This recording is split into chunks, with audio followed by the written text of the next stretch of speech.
आतंक का अड्डा या शिक्षा का मंदिर? दिल्ली ब्लास्ट के बाद सवालों में घिरी अल फलाह यूनिवर्सिटी पर अब तक की सबसे बड़ी कार्रवाई हुई है।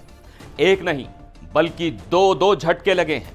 एक तरफ देश की सभी यूनिवर्सिटीज के संगठन AIU ने इसकी सदस्यता रद्द कर दी है, तो दूसरी तरफ नैक ने फर्जी ग्रेडिंग दिखाने पर कारण बताओ नोटिस जारी कर दिया है। क्या अब इस यूनिवर्सिटी पर ताला लगने वाला है और हजारों छात्रों के भविष्य का क्या होगा? नमस्कार, मैं हूं सिद्धार्थ प्रकाश। दिल्ली ब्लास्ट की आंच अब सीधे अल फलाह यूनिवर्सिटी तक पहुंच गई है। जब से इस यूनिवर्सिटी के डॉक्टरों का नाम आतंकी मॉड्यूल में सामने आया है, तब से यूनिवर्सिटी पर सवाल उठ रहे थे, लेकिन अब इन सवालों पर एक्शन होना शुरू हो गया है।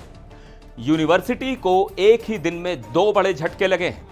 चलिए मैं आपको एक एक करके दोनों कार्रवाइयों के बारे में बताता हूं। पहला और सबसे बड़ा झटका दिया है AIU यानी एसोसिएशन ऑफ इंडियन यूनिवर्सिटीज ने। यह भारत की सभी यूनिवर्सिटीज का एक बड़ा संगठन है। AIU ने एक चिट्ठी भेजकर अल फलाह यूनिवर्सिटी की सदस्यता तत्काल प्रभाव से रद्द कर दी है। AIU ने अपने पत्र में साफ साफ कहा है कि कोई भी यूनिवर्सिटी तब तक सदस्य रह सकती है जब तक वो गुड स्टैंडिंग में हो, यानी उसकी साख अच्छी हो। लेकिन हाल की मीडिया रिपोर्ट्स यानी आतंकी मॉड्यूल वाली खबर के बाद यह पाया गया है कि अल फलाह यूनिवर्सिटी अब इस कैटेगरी में नहीं आती। अब इस सदस्यता के रद्द होने का मतलब क्या है? इसका मतलब है कि अल फलाह यूनिवर्सिटी अब AIU से मान्यता प्राप्त संस्थानों की लिस्ट से बाहर हो गई है। वो अब अपने नाम या प्रचार में AIU के लोगों का इस्तेमाल नहीं कर सकती।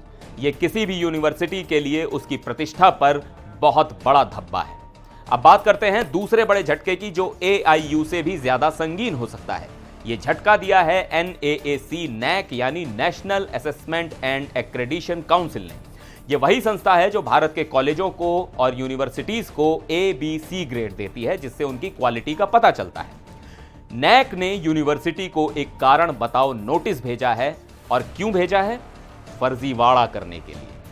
हुआ यह कि अल फलाह यूनिवर्सिटी अपनी वेबसाइट पर और हर जगह यह प्रचार कर रही थी कि उसके कॉलेज नैक A ग्रेड से मान्यता प्राप्त हैं, जबकि सच यह है कि उसके दो कॉलेजों की नैक ग्रेडिंग 2016 और 2018 में ही एक्सपायर हो चुकी थी। और खुद अल फलाह यूनिवर्सिटी ने तो कभी नैक ग्रेडिंग के लिए अप्लाई ही नहीं किया। यानी यूनिवर्सिटी खुलेआम छात्रों, उनके माता पिता और सबको गुमराह कर रही थी, झूठ बोल रही थी। नैक ने अपने नोटिस में यूनिवर्सिटी से 7 दिन में जवाब मांगा है और कई कड़े सवाल पूछे हैं, जैसे क्यों ना आपके खिलाफ कानूनी कार्रवाई की जाए, क्यों ना भविष्य में आपको ग्रेडिंग के लिए हमेशा के लिए अयोग्य घोषित कर दिया जाए, और सबसे बड़ा सवाल, क्यों ना नैक UGC से आपकी मान्यता रद्द करने की सिफारिश कर दे। अगर UGC मान्यता रद्द हो जाती है तो यूनिवर्सिटी की डिग्रियों की कोई कीमत नहीं रह जाएगी।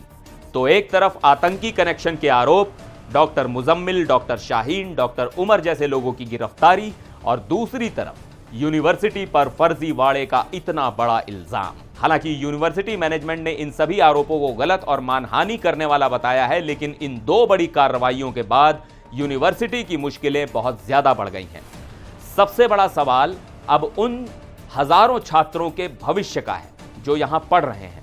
उनके माता पिता लगातार यूनिवर्सिटी से संपर्क में हैं, लेकिन डर का माहौल बना हुआ है। क्या यह अल फलाह यूनिवर्सिटी के अंत की शुरुआत है? इस पर आपकी क्या राय है? हमें कमेंट्स में जरूर बताइएगा। फिर मिलेंगे एक और वीडियो में, तब तक के लिए आप देखते रहिए NDTV इंडिया।